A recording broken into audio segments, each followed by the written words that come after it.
Monsieur le vice-président du Conseil général, monsieur le conseiller général, mesdames, messieurs les élus, mesdames, messieurs, chers amis. Une cérémonie de vœux est normalement un moment de joie, de fête, de célébration d'une année nouvelle. À ce moment-là, on prépare une jolie salle, et ça a été fait. Je tiens à remercier les équipes municipales qui ont véritablement transformé ce lieu, et j'aimerais que vous les applaudissiez.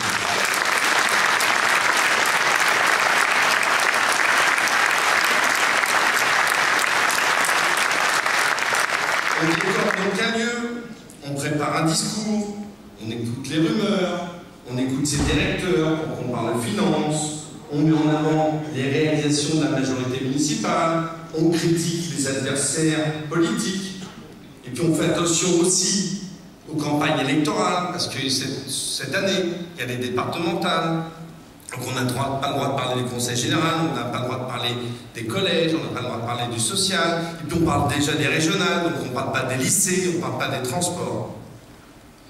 Ça, c'est tout ce qui se fait dans une préparation classique de vœux.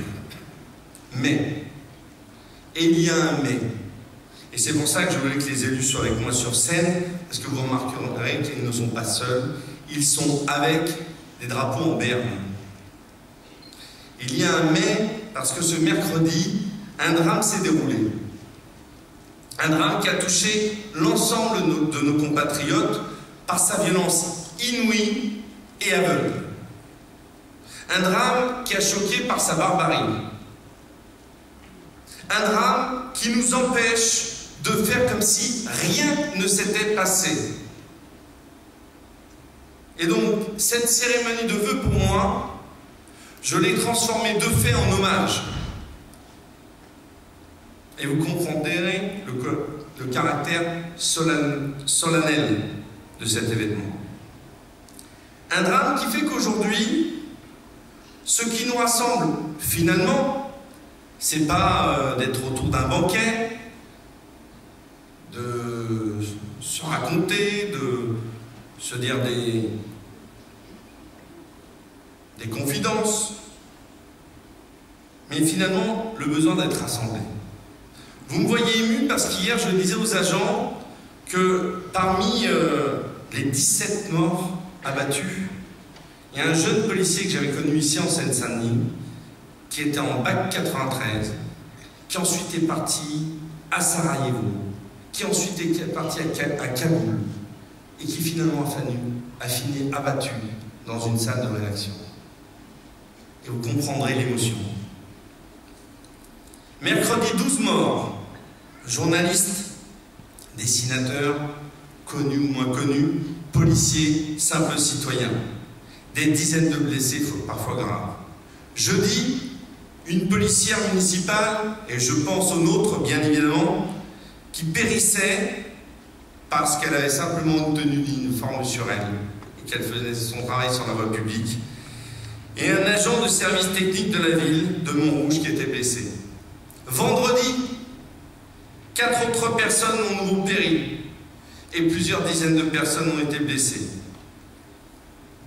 Et là encore, on entend tous les commentaires, mais je rappelle simplement que leur seul crime pour certains, c'était d'être journaliste, d'être policier, de s'appeler Ahmed, ou d'être une femme juive qui fait ses courses un vendredi après-midi.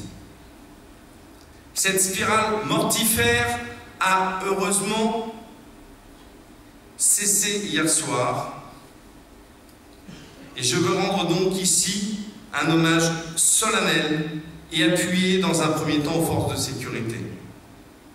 Le recueillement, bien sûr, pour les victimes, vous l'avez compris, et cet hommage pour toutes les forces, la police nationale, la gendarmerie, mais aussi la police municipale, et puis tous les invisibles qu'on ne voit pas dans ces moments-là.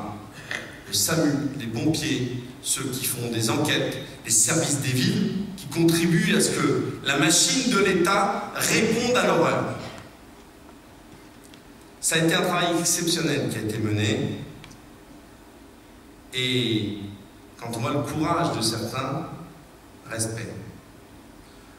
Je pense bien sûr au personnel d'intervention qui sont en opération sur le terrain, et on a vu hier que ça a du sens que d'entraîner du personnel spécialisé, les enquêteurs, les membres des services de renseignement. Chacun, par son travail, a permis la résolution de cette affaire. J'ai parlé des autres, j'ai parlé d'hommages. Mesdames, Messieurs, dignité, unité, fermeté. Voilà les maîtres mots de l'action que la France doit mener contre ceux qui veulent s'en prendre aux siens, à tous les siens. Le seul critère pour moi, c'est d'être français et de vivre sur le territoire ici. La France est une république. La République n'est pas un régime de faiblesse. La République doit être forte par ses principes, par des valeurs qu'elle a forgées par son histoire. Et nous l'avons vu dans tout le pays, et j'en ai témoigné volontairement dans certains médias, dans notre ville, par cette manifestation spontanée, cette minute de silence, si symbolique, qui a rassemblé tout le monde sur le simple dénominateur commun d'être aulnésien et de se sentir touché par le drame qui se déroulait et être conscience de l'enjeu pour notre patrie. On peut s'appeler Béchiza, Mohamed, Ségura, Chossa. Ce qui nous réunit, c'est d'être citoyen français, fier de son pays, et citoyen aulnésien, et considérer qu'on a envie de continuer à vivre notre destin de manière éclairée et décidée.